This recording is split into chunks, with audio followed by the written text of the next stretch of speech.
Assalamu alaikum all. I'm from Doina Public School and this is your class 3 amazing science book. I'm going to explain you unit number 5 and the name of chapter is air. What is the meaning of air? Air means हवा. हमारे जो atmosphere में जो हवा मौजूद होती है, जो एयर मौजूद होती है, वो किससे बनी हुई होती है और उसकी क्या मूवमेंट होती है, इस चैप्टर में हम उसके बारे में स्टडी करेंगे. A thick layer of air surrounds the earth. अगर मैं एयर की बात करूं तो जिस तरह हमारा एक अर्थ है, यानी अगर इस पिक्चर में आप देख सकते हैं आपको अर्थ नज़र आ रहा है, तो जो हमारी एयर है वो एक उसकी जो तय होती है, हवा की जो तय होती है, वो हमारे पूरे अर्थ के ऊपर जो है वो फैली भी होती है. अगर यहाँ पे आप देख सकते हैं, ये आपको ये जो वाइट वाइट से जो ये क्लाउडी फॉर्म में नज़र आ रहे हैं, ये यहाँ पे क्या दिखा रहे हैं, लेयर ऑफ एयर, यानी कि हवा की जो तय एक नज़र आ रही है ऊपर. ठीक है. Now move on to page number 32. The topic is the atmosphere. There is a huge layer of air around the earth. जैसे कि मैंने आपको पीछे बताया था कि हमारी अर्थ के ऊपर एक जो है वो लेयर मौजूद है एटमॉस्फेयर की. It covers the earth like a thick blanket. इस लेयर ने जो है वो अर्थ को पूरा ऐसे कवर किया हुआ है जैसे कोई ब्लैंकेट जो है वो अर्थ के ऊपर आई हुई है. ठीक है. यानी एक लेयर फॉर्म में होती है ये, जो कि हमारे अर्थ के ऊपर बिल्कुल सराउंड उसने पूरे अर्थ को जो है वो किया हुआ होता है. This layer of air is called atmosphere. ये वाली लेयर जो एयर की मैं आपको बता रही हूँ, इसको हम क्या कहते हैं, एटमॉस्फेयर. यानी हमारा जो लेयर आ रही है अर्थ के ऊपर, उसको हम क्या बोलते हैं, atmosphere. The atmosphere is more than 1000 kilometre deep. यहाँ पे इसकी डीपनेस बता रहे हैं. ठीक है, एटमॉस्फेयर की. The atmosphere is made up of many gases. अब हम बात करेंगे कि ये जो एटमॉस्फेयर है, इसके अंदर कौन कौन सी गैसेस मिलके ये पूरी एक लेयर बन रही होती है. ठीक है. तो यहाँ पे बता रहे हैं कि बहुत सारी गैसेस मिलके पूरा एक एटमॉस्फेयर बना रही होती हैं. अब फॉर एग्जांपल कौन कौन सी मौजूद होती हैं इसमें. First nitrogen, then oxygen and carbon dioxide. यहाँ पे आपको एक पाई चार्ट की तरह से दिखाया जा रहा है. ये आपको देखें इस तरह कि नाइट्रोजन जो इतनी मकदार में हमारे एटमॉस्फेयर में मौजूद होती है, फिर यहाँ पे oxygen and very little bit carbon dioxide. Okay.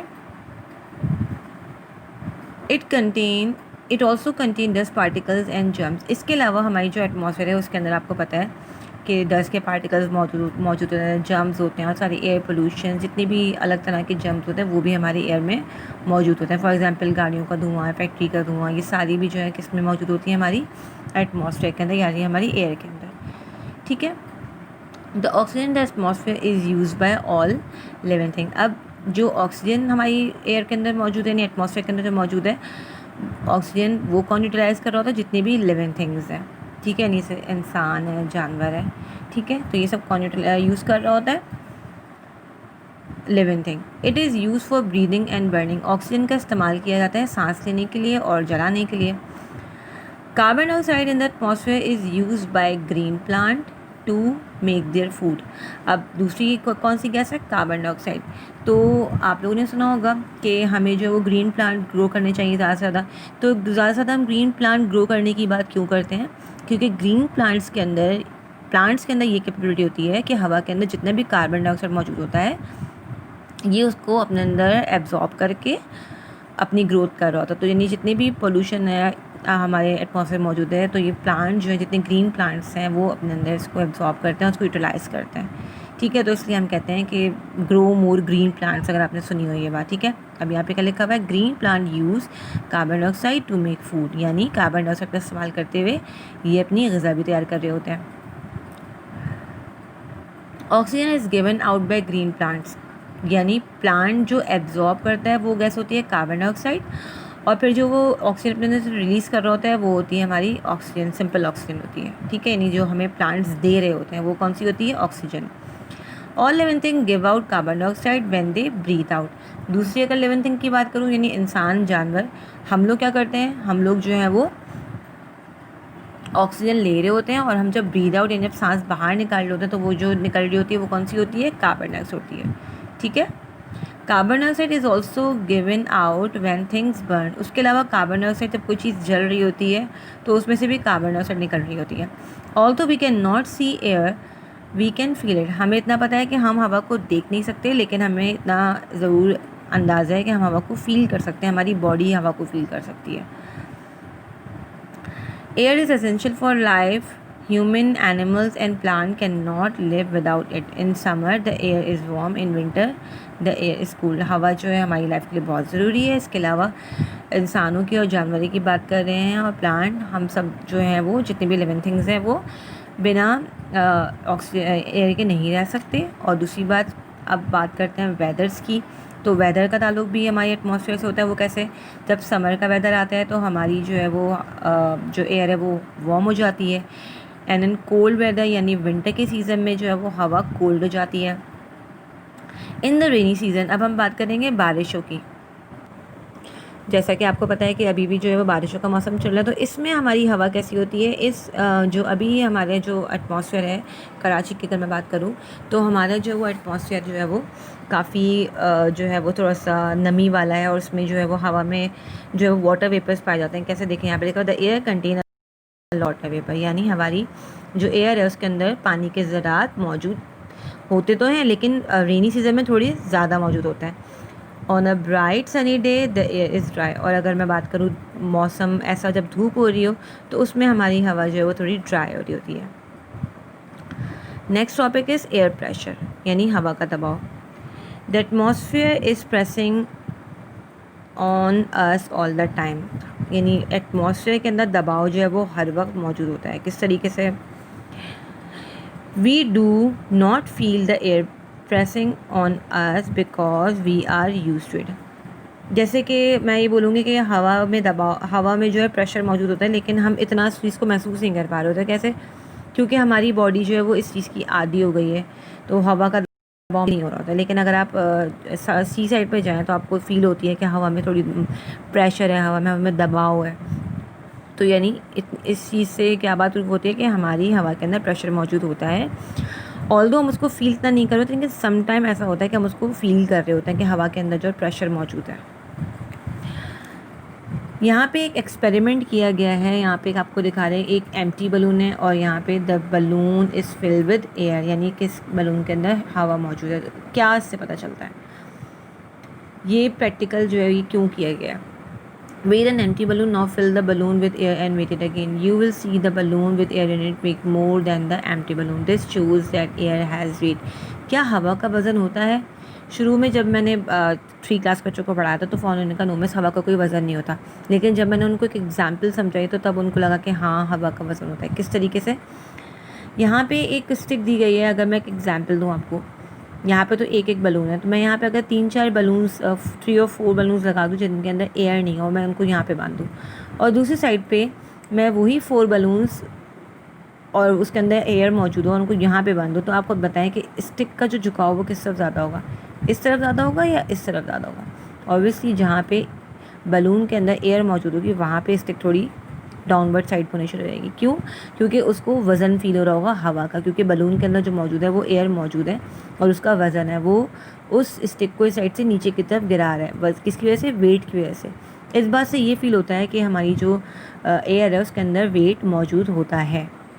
Usually हम इसको नॉर्मली फील नहीं कर रहे होते हैं, लेकिन अगर हम इससे बाय एक्सपेरिमेंट करें तो हमें ये बात प्रूव कर सकते हैं कि हवा का वज़न होता है। The way air presses down on all things is called air pressure, यानी हवा का दबाव जो चीज़ों को महसूस कर रहा होता है या जो चीज़ों पे दबाव डाल रहा होता है, उस हवा के दबाव को हम कहते हैं एयर प्रेशर। ठीक है। सेकेंड है एयर प्रेशर एंड वेदर। अच्छा देखिए, यहाँ पे पिक्चर आप देख सकते हैं कि यहाँ पे लैंड दिखा रहे हैं और यहाँ पे एक समंदर दिखा रहा है। अब यहाँ से ये एरो क्या दिखा रहा है? ये एरो ये दिखा रहा है कि लैंड वार्मर दैन सी, हमारी ज़मीन जो है वो थोड़ी सी गर्म है सी के मुकाबले में। किस तरीके से? ज़मीन से जो है देखिए यहाँ पे पानी मौजूद नहीं है, तो ज़मीन के अंदर से जो हवा निकल रही है वो गर्म है। ठीक है, वो यहाँ से समंदर में जा रही है, समंदर के अंदर पानी मौजूद है तो वो थोड़ा बहुत गर्म हो रहा है, लेकिन अंदर से तो पानी ठंडा है। फिर यहाँ से क्या हो रहा है?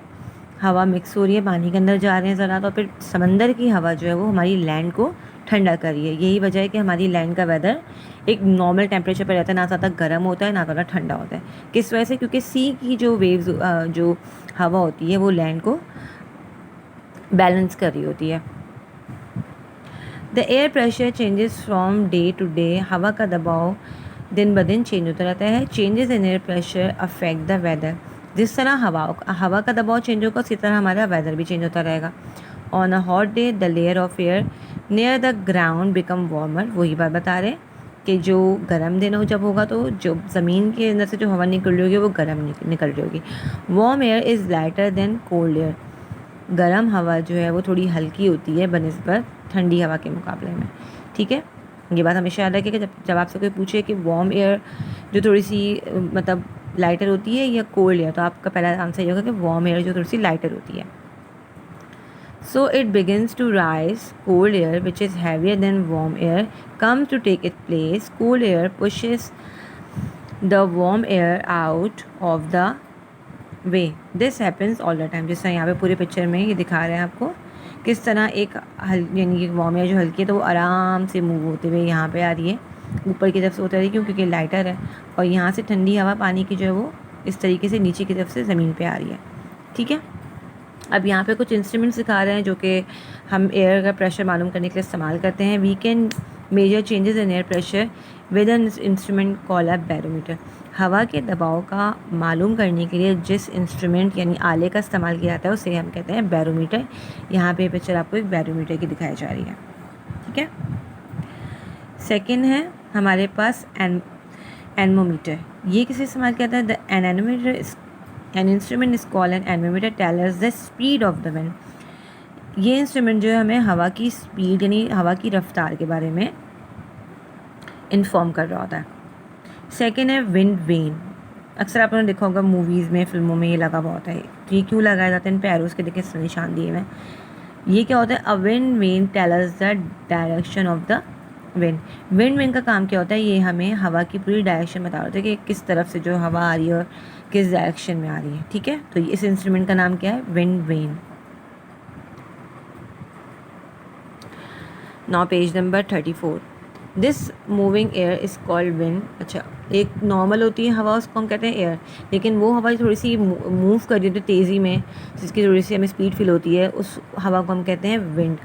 यहाँ पे मैं आपको अलग अलग तरह की एयर बता रही हूँ, किस तरह की जो है वो कौन सी कलारी होती है। थोड़ी सी हवा जो देखा होगा अपनी, थोड़ी सी गोल हल्की सी गोल, अक्सर आप लोग जब रात जाते होंगे देखते होंगे कचरा जो है वो गोल गोल घूम रहा है, तो वहाँ पे क्या हवा का दबाव ज़्यादा होता है, तो वहाँ उस वाली एयर को हम कहते हैं यूजली विंड। उसके अलावा a light wind is called breeze. Wind से भी जो थोड़ी सी हल्की होती है उससे हम कहते हैं breeze. Second, a strong wind is called a gale. उसके अलावा जो उस विंड से थोड़ी सी स्ट्रॉन्ग होती है, जो तेज़ होती है, उसको हम कहते हैं गेल। उसके बाद गेल से भी ज़्यादा स्ट्रॉन्गर होती है a strongest wind of all is called. सबसे ज़्यादा तेज़ जो विंड है वो कौन सी होती है? ह्यूरिकेन। अ ह्यूरिकेन can approach tree and damage house. ह्यूरिकेन ऐसी विंड है जो कि हमारे हाउसेस, घरों को और ट्रीज़ को जो है वो आराम से डैमेज कर सकती है। ओके, आई होप यहाँ तक आपको ये चैप्टर समझ में आ गया होगा। यहाँ तक आपको चैप्टर समझ में आ गया होगा। और इसके अलावा आपके यहाँ पे पेज नंबर 35 पे कुछ ब्लैंक्स हैं जो मैंने चैप्टर आपको समझाया है, उसी क्लास में आपको एक्सप्लेन करती हूँ। पहले क्या आ रहा है? The layer of air around the earth is called, जो मैंने आपको शुरू में स्टार्ट करते हुए बताया था कि हमारी अर्थ के आसपास जो एक एयर की लेयर होती है उसको हम क्या कहते हैं? एटमॉस्फेयर। ठीक है, यहाँ पे क्या आएगा? एटमॉस्फेयर। नंबर बी पे, the atmosphere is more than dash kilometre deep, तो यहाँ पे क्या आएगा? 1000। ठीक है, 1000 किलोमीटर डीप है। All living things breathe out dash gas. यहाँ पे क्या आएगा? कौन सी गैस निकालते हैं living things? Carbon dioxide. In summer, गर्मियों के मौसम में, the air is dash. Summer के मौसम में हमारी हवा कैसी होती है? Warm. In the rainy season, यानी बारिश के मौसम में, the air contains a lot of. Rainy season यानी बारिश के मौसम में हवा में क्या ज़्यादा मौजूद होता है? Water vapour. Warm air is lighter then dash air. Warm air is lighter then cold air. Moving air is called, जो थोड़ी सी मूव करती हुई हवा होती है उसको हम क्या कहते हैं? विंड। अ लाइट विंड, उसके अलावा जो विंड से भी जो हल्की होती है यानी बहुत ही हल्की होती है उसे हम कहते हैं bridge.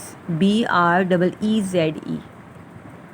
A dash is a strong wind. कौन सी स्ट्रॉन्ग होती है? गेल। और स्ट्रॉन्गेस्ट कौन सी होती है? जो बिल्कुल ट्रीज़ और हाउसेस को डैमेज कर देती है, ह्यूरिकेन। ठीक है, यहाँ पे आपको मैंने दिखाया है पहली वाली गेल एंड देन ह्यूरिकेन, यानी gale is the strong and hurricane is the strongest. ठीक है, और यहाँ पे आप लोग चैप्टर के हिसाब से यहाँ पे अपनी डायग्राम पीछे मैंने आपको समझा दिया है। ये डायग्राम यहाँ पे एक पाई चार्ट की बनेगी, जो मैंने आपको दिखाया था पाई चार्ट की। मैं दिखा देती हूँ आपको मैं यहाँ पे कौन सी बनेगी। ये वाली डायग्राम बनेगी यहाँ पे। ठीक है, ये आपको बुक में बनानी है। और उसके बाद यहाँ पे जो ये डायग्राम है, draw a diagram with label arrow to show the movement of air in the atmosphere.